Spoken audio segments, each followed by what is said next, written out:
আজকে আমরা ত্রিভুজের তিনটা অংশ নিয়ে আমরা আলোচনা করব। এই আলোচনার অংশ তিনটা হলো পরিকেন্দ্র। এই পরিকেন্দ্র কাকে বলে আমরা প্রথমে দেখে নেই।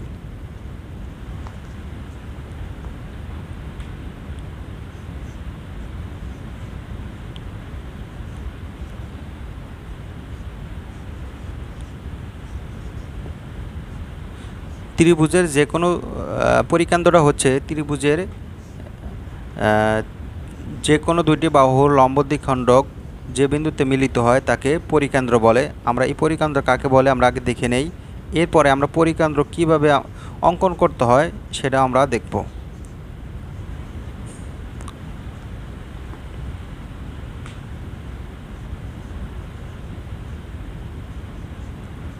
ত্রিভুজের যে কোনো দুই বাহুর লম্ব দ্বিখণ্ডক, ত্রিভুজের যে কোনো দুই বাহুর লম্ব দ্বিখণ্ডক যে বিন্দুতে মিলিত হয় তাকে পরিকেন্দ্র বলে।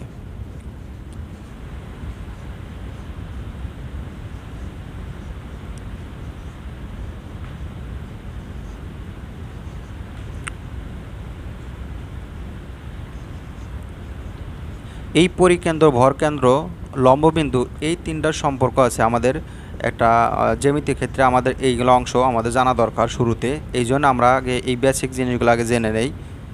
তাহলে আমরা এখন জানলাম যে ত্রিভুজের যে কোনো দুই বাহুর লম্ব দ্বিখণ্ডক যে বিন্দুতে মিলিত হয় তাকে পরিকেন্দ্র বলে। এখন পরিকেন্দ্রটা আমরা চিত্রের মাধ্যমে দেখব। এবিসি একটা ত্রিভুজ নিয়েছি। এখন এবিসি ত্রিভুজের এবি বাহুর লম্ব দ্বিখণ্ডক আর এসি বাহুর লম্ব দ্বিখণ্ডক আমরা অঙ্কন করি। এই এবি বাহুর লম্ব দ্বিখণ্ডক, এসি বাহুর লম্ব দ্বিখণ্ডক এরা পরস্পর ও বিন্দুতে মিলিত হয়েছে। এই ও বিন্দুই হবে এবিসি ত্রিভুজের পরিকেন্দ্র। তা আমরা তো আগেই জেনেছি যে পরিকেন্দ্র হচ্ছে ত্রিভুজের যে কোনো দুই বাহুর লম্ব দ্বিখণ্ডক যে বিন্দুতে মিলিত হয় তাকে পরিকেন্দ্র বলে। অতএব আমাদের এবি আর এসি বাহুর লম্ব দ্বিখণ্ডক ও বিন্দুতে মিলিত হয়েছে, আর ওই হচ্ছে ত্রিভুজের এবিসি ত্রিভুজের পরিকেন্দ্র।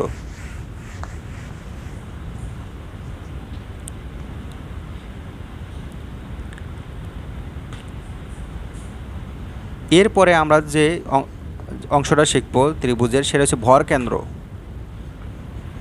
তো এই ভরকেন্দ্র কাকে বলে আগে আমরা দেখে নেই। ত্রিভুজের মধ্যমাত্রয় যে বিন্দুতে মিলিত হয় তাকে ভরকেন্দ্র বলে।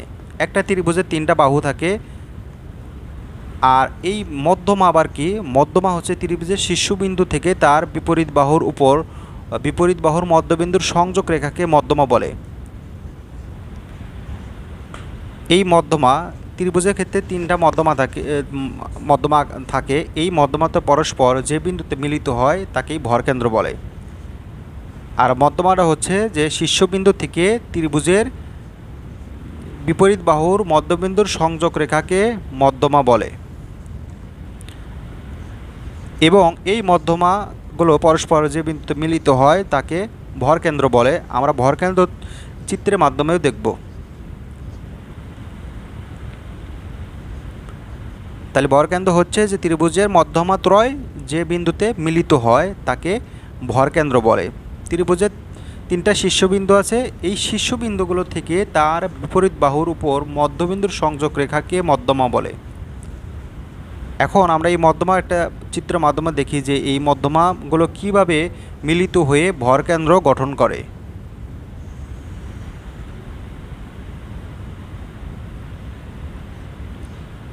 এখন এবিসি একটা ত্রিভুজ আঁকা হলো, এবং আমরা এখন মধ্যমা আঁকবো। যেমন বিসির মধ্যবিন্দু আমরা নিলাম ডি, এবং এই ডি এ শীর্ষবিন্দু থেকে এই বিসি বাহুর মধ্যবিন্দুর সংযোগ রেখা হয়েছে এডি মধ্যমা। আবার বি কোণ থেকে তার বিপরীত বাহু এসির মধ্যবিন্দু ই এর সংযোগ রেখা বিই। আবার সি থেকে এ বি এর মধ্যবিন্দু এফ সংযোগ রেখা সিএফ হয়েছে মধ্যমা। তাহলে এখানে এডি মধ্যমা, বিই মধ্যমা আর সিএফ মধ্যমা পরস্পর জি বিন্দুতে মিলিত হয়। এই জি হবে ত্রিভুজের ভরকেন্দ্র। তাহলে ভরকেন্দ্র হচ্ছে ত্রিভুজের মধ্যমাতয়, ত্রিভুজের তিনটা মধ্যমা যে পরস্পর যে বিন্দুতে মিলিত হয় তাকে ভরকেন্দ্র বলে। এরপরে আমরা যেটা শিখবো সেটা হচ্ছে লম্ববিন্দু। লম্ববিন্দু হচ্ছে ত্রিভুজের যে কোনো দুটি বাহুর লম্ব দ্বিখণ্ডক।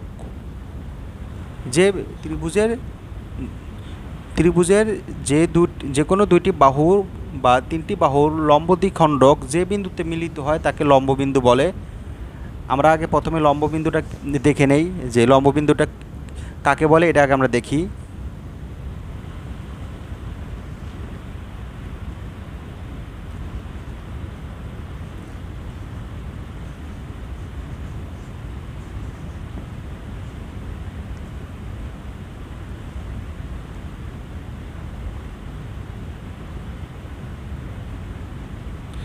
ত্রিভুজের যে কোনো দুটি বাহুর লম্ব দ্বিখণ্ডক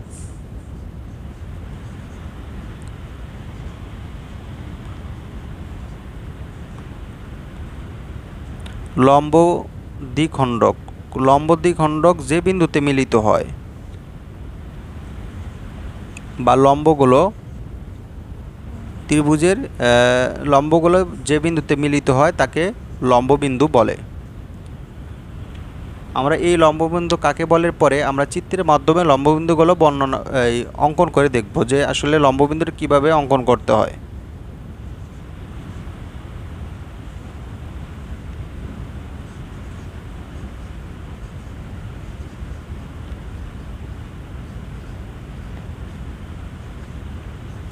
ত্রিভুজের লম্বগুলো বা লম্ব দ্বিখণ্ডকগুলো যে বিন্দুতে মিলিত হয় তাকে লম্ববিন্দু বলে। এখন চিত্রের মাধ্যমে আমরা লম্ববিন্দু দেখি।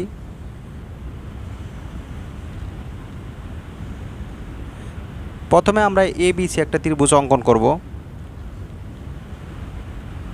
এবং শীর্ষ বিন্দু থেকে তার বিপরীত বাহুর উপরে আমরা লম্ব অঙ্কন করব। যেমন A থেকে BCর উপর লম্ব AD, আবার C থেকে AB এর উপরে একটা লম্ব আঁকবো, আবার B থেকে ACর উপরে আমরা লম্ব অঙ্কন করব। এই লম্বগুলো পরস্পর ও বিন্দুতে মিলিত হয়েছে। এই ওই হলো ত্রিভুজ ABC এর লম্ববিন্দু।